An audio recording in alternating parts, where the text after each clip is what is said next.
J'ai eu devant ce Twister un peu la même impression que devant Top Gun 2. C'est-à-dire qu'on a eu un gros blockbuster à l'ancienne, ultra généreux, ultra spectaculaire, avec un rapport à la nostalgie qui franchement fait du bien quoi.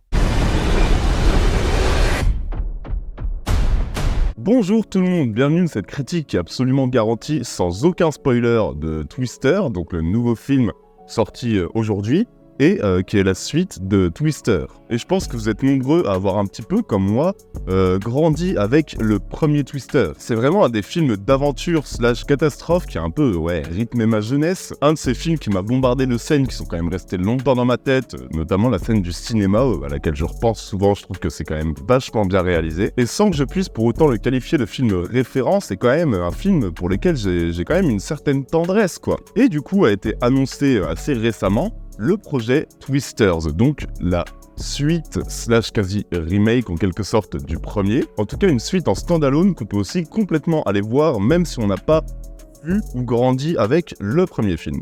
Ce qui en dit déjà long, mais ça on va y revenir, sur le rapport du film à la nostalgie. Et du coup, j'étais un petit peu hypé. Et j'ai été très vite refroidi par les bandes annonces et par les affiches qui annoncent très clairement par les producteurs de Jurassic World sans même écrire le nom du réalisateur. Donc ça, c'est le genre de truc qui me fait quand même un petit peu flipper. Surtout que Jurassic World, dans le genre, suite très très opportuniste, quand même globalement assez raté, et qui a un rapport à nostalgie absolument désastreux, pareil, on va en reparler, ça se place là, quoi. Et heureusement, avec Twisters, on est plutôt sur un Top Gun 2 qu'un Jurassic World. Je vais m'expliquer. Whatever's in there, it's big and it's moving fast. Drive. Avant toute chose, il faut savoir que le réal de Twisters, c'est un réal qui m'est assez inconnu. C'est un réal qui s'appelle Lee Isaac Chung, et j'ai jamais vu un film de lui, mais son film le plus connu, il s'appelle Minari. C'est un film qui est quasi autobiographique, et c'est un film qui semble plutôt intimiste, en tout cas bien éloigné de ce qu'on attend de Twisters, c'est-à-dire du spectacle, en fait, du grand spectacle, quoi. Des explosions, des effets spéciaux, des tornades de partout, et un gros budget de 200 millions qui, vous allez voir, se voit complètement à l'écran. Et juste avant de rentrer vraiment dans le vif du sujet, je fais juste une petite parenthèse. Il faut savoir qu'à la base, ce projet, c'était Joseph Kosinski à la réal. Donc c'est le réal de Tron, c'est le réal de Oblivion, et c'est surtout le réal de Top Gun 2. Et je pense que ça aurait été assez incroyable de lui laisser la main, vu justement ce qu'il a fait sur Top Gun Maverick. Mais bon, finalement, il est parti de la réal, il l'a laissé à Lee Isaac Chung, mais il est resté très impliqué dans le projet, alors jusqu'à écrire le scénario.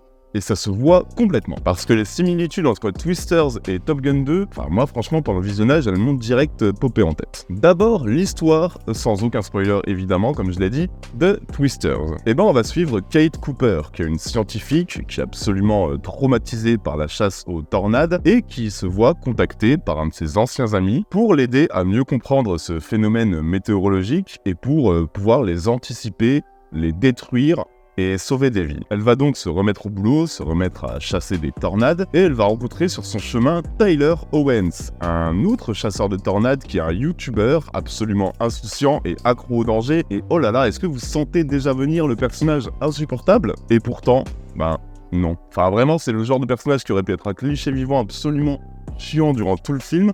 C'est absolument pas le cas, et pareil, je vais y revenir un peu plus tard. Et bref, ils vont donc devoir s'allier pour essayer de maîtriser l'énorme force de la nature hyper destructrice que sont les tornades, et notamment les tornades F5. Voilà, donc ça c'est le gros du scénario. J'irai pas plus loin pour ne pas vous spoiler. Et on va pas se mentir, quand on a un scénario comme ça, on veut de la destruction, du spectaculaire et une mise en scène lisible, intelligente et percutante. On a largement ça, voire même bien plus que je ne l'avais même espéré en fait. The heat's intensifying it. You ever seen anything like this? Never. La mise en scène de Twisters est très spectaculaire. On est sur un film qui a totalement conscience de son statut de pur divertissement en fait. Et il a une mission, il le sait, et il va prendre cette mission à cœur. C'est-à-dire que tu vas avoir absolument zéro temps mort, avec même un rythme qui, franchement, même parfois est assez surprenant. Tant on a l'habitude que, après une séquence forte, la majorité des blockbusters calment un peu le jeu, prennent le temps, on va dire, de développer des personnages, et souvent ça passe par des scènes qui sont considérées comme étant des passages obligés du genre. On a quand même cette espèce de petite tendance à, chapitrer les choses.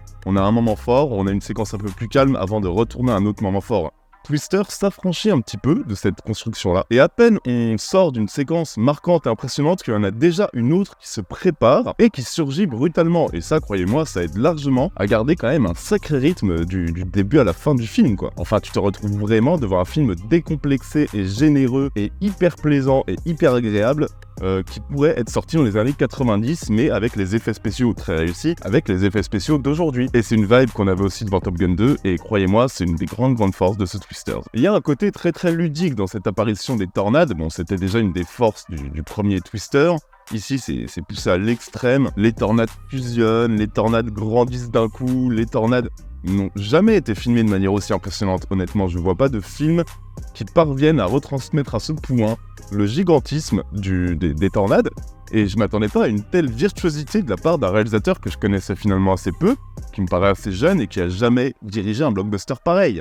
Là non, on a vraiment un gigantisme très très présent, notamment dans ce dernier acte qui s'approprie complètement les codes du bigger et stronger hollywoodien, et notamment des suites hollywoodiennes, où on est parfois très souvent quand même obligé d'en faire des caisses et d'en rajouter en permanence. Twisters le sait, c'est presque ce qu'on attend de lui en fait, et il va te le donner sans te prendre pour un débile. Et putain, pareil, qu'est-ce que ça fait du bien ça, parce que c'est quand même rare dans les suites hollywoodiennes de franchises qui ont 20 ans. On parlait de Jurassic World, voilà, Twister ne fait absolument pas les mêmes erreurs. Et on profite aussi d'une photographie très très maligne. Il y a vraiment un jeu très malin sur les échelles, sur la colorimétrie, avec des plans parfois franchement impressionnants sans pour autant avoir besoin de faire des mouvements hyper artificiels et ultra superficiels juste pour ajouter un sentiment d'urgence. Le jeu sur les échelles suffit, le changement de colorimétrie suffit, la photographie elle est léchée, elle est élégante, mais elle est jamais too much, et c'est pas mal parce que du coup ce qui nous est montré à l'écran nous semble très très réaliste.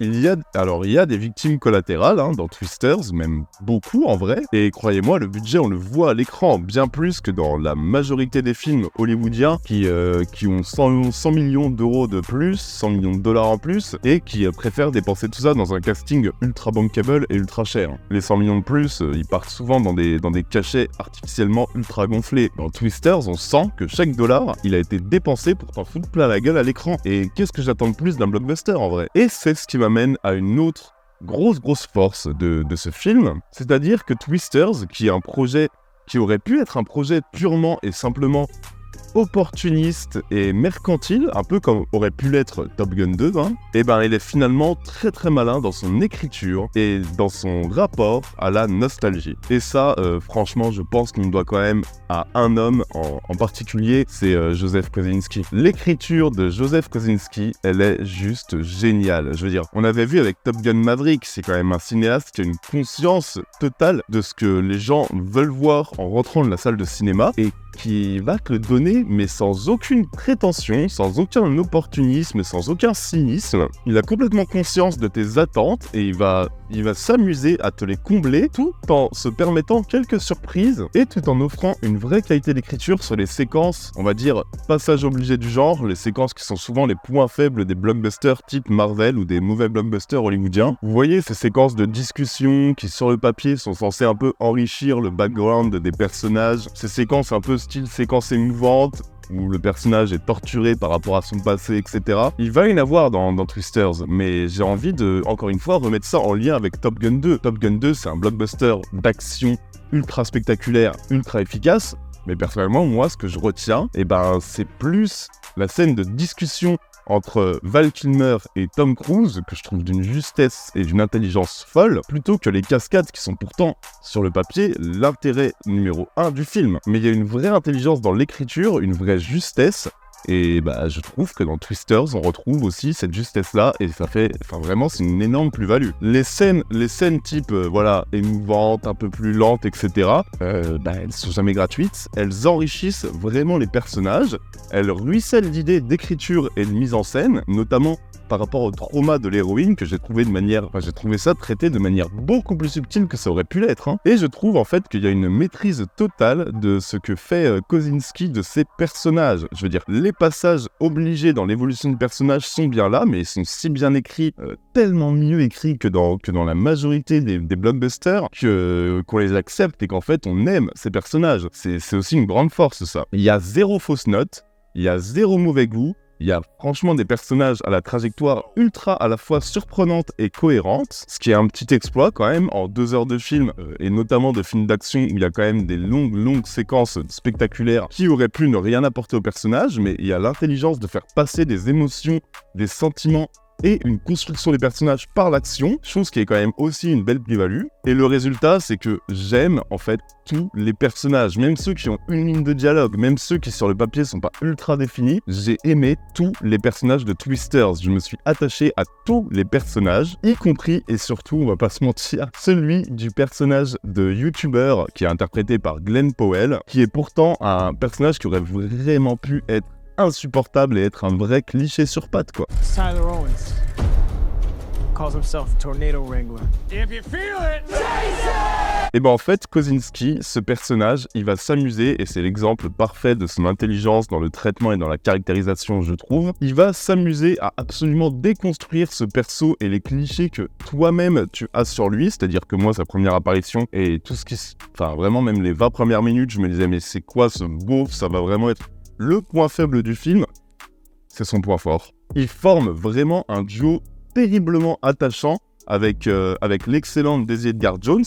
Et bon, bah, on se doutait en le voyant que, ok, bah, c'est un personnage un peu benet, un peu lourd au grand cœur, et qu'on va se rendre compte que finalement, voilà, c'est quand même un mec qui a un bon fond, etc. On a l'impression sur le papier d'avoir vu un personnage qui est dans tous les blockbusters américains.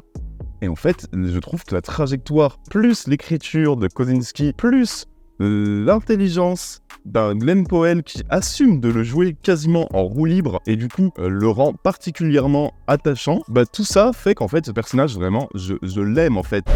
You don't face your fears.